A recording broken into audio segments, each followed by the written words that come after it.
아브라함은 단순한 목자나 유목민이 아니었습니다. 당시 그의 집에는 318명의 훈련된 사병이 있었는데 이는 작은 부족 규모의 군사력이었습니다. 당시 메소포타미아에 4개의 강력한 연합국이 5개의 도시국가 소돔과 고모라 포함을 침략하여 승리했습니다. 전쟁의 결과로 롯과 그의 재산도 포로로 잡혀갔습니다. 아브라함은 연합국과 비교하면 턱없이 작은 세력이었지만 믿음으로 전진하여 318명의 사람들과 함께 야간 기습을 감행했습니다. 놀랍게도 그는 승리했고 롯과 모든 재산을 되찾아왔습니다. 이 사건은 아브라함이 단순히 유목민을 넘어 하나님께 의지하는 족장임을 보여줍니다. 승리 후 아브라함은 멜기세덱이라는 신비한 제사장을 만나 축복을 받습니다. 그는 천지의 주제이신 하나님이 너를 도우셨다라고 선포합니다. 아브라함은 전리품의 10분의 1을 드리며 하나님의 주권을 인정했습니다. 전쟁의 승리에도 불구하고 아브라함은 한 가지 큰 걱정이 있었습니다. 바로 후손이 없다는 것이었습니다. 그는 자신의 종 엘리에셀이 후계자가 될 것이라고 생각했지만 하나님은 단호히 말씀하십니다. 내 몸에서 날 자가 내 후계자가 될 것이다. 하나님은 아브라함에게 하늘의 별을 보게 하시며 그의 자손이 셀 수 없을 만큼 많아질 것을 약속하셨습니다. 아브라함은 그 말씀을 믿었고 하나님은 그 믿음을 의로 여기셨습니다. 이후 하나님은 염소, 송아지, 양을 쪼개어 언약을 맺으셨습니다. 고대 사회에서 이런 의식은 언약을 어기면 이렇게 찢어질 것이다라는 의미였는데 불타는 횃불이 그 사이를 지나가며 하나님께서 일방적인 언약을 세우셨음을 보여줍니다. 그러나 시간이 지나도 자식은 생기지 않았습니다. 아내 사레는 현실적으로 임신이 불가능하다고 생각했습니다. 그래서 여종 하갈을 아브라함에게 주어 아들을 낳게 했습니다. 그 아들이 이스마엘입니다. 하지만 하갈이 임신하자 사레를 멸시했고 사레는 하갈을 학대했습니다. 결국 하갈은 광야로 도망쳤지만 하나님은 그를 만나 위로하시며 내 자손도 큰 민족을 이루겠다고 약속하셨습니다. 그 후손이 바로 아람 민족의 뿌리라고 전해집니다. 이 사건은 하나님의 약속을 기다리지 못하고 인간적인 방법으로 문제를 해결하려 한 결과였습니다.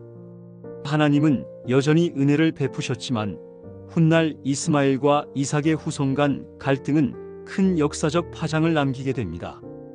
하나님은 아브람의 이름을 아브라함으로 사레의 이름을 사라로 바꾸십니다. 아브라함 열국의 아버지, 사라 여러 나라의 어머니, 왕비. 하나님은 언약의 표징으로 할례를 명령하시며 약속이 이스마엘이 아닌 사라를 통해 태어날 아들 이삭을 통해 이루어질 것임을 확실히 하셨습니다. 아브라함은 100살이었고 사라는 90살이었기에 인간적으로는 불가능했지만 하나님은 기적을 약속하셨습니다. 하나님은 아브라함에게 소돔과 고모라가 극도로 악하여 심판할 것을 알리셨습니다. 아브라함은 간절히 간구합니다. 주님, 의인 50명이 있으면 멸망시키지 않으시겠습니까? 하나님은 멸망시키지 않겠다 하십니다. 그러자 그는 45명, 30명, 20명, 마지막으로 10명까지 줄여 요청했고 하나님은 의인 10명만 있어도 멸망시키지 않겠다고 하셨습니다. 그러나 소돔과 고모라에는 의인 10명조차 없었습니다. 결국 도시는 멸망했고 아브라함의 조카 롯과 가족만이 구출되었습니다. 하지만 롯의 아내는 뒤를 돌아보다가 소금 기둥이 되었고 롯의 딸들은 부끄러운 선택을 하여 모압과 암몬의 조상이 되었습니다. 이 사건은 죄의 결과는 반드시 심판이며 타협은 파멸로 이어진다는 경고입니다. 아브라함은 블레셋 왕 아비멜렉 앞에서도 아내 사라를 누이라 속이는 실수를 또다시 저질렀습니다. 두려움 때문에 같은 잘못을 반복한 것입니다.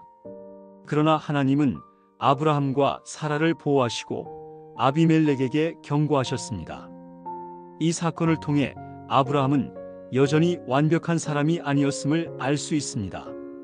그럼에도 불구하고 하나님은 그의 믿음을 보시고 함께 하셨습니다. 마침내 하나님께서 약속하신 대로 사라가 아들을 낳습니다. 아브라함 100세, 사라 90세의 기적. 그 아들의 이름은 이삭이었습니다. 이름의 뜻은 웃음으로 불가능 속에 약속이 이루어진 기쁨을 보여줍니다.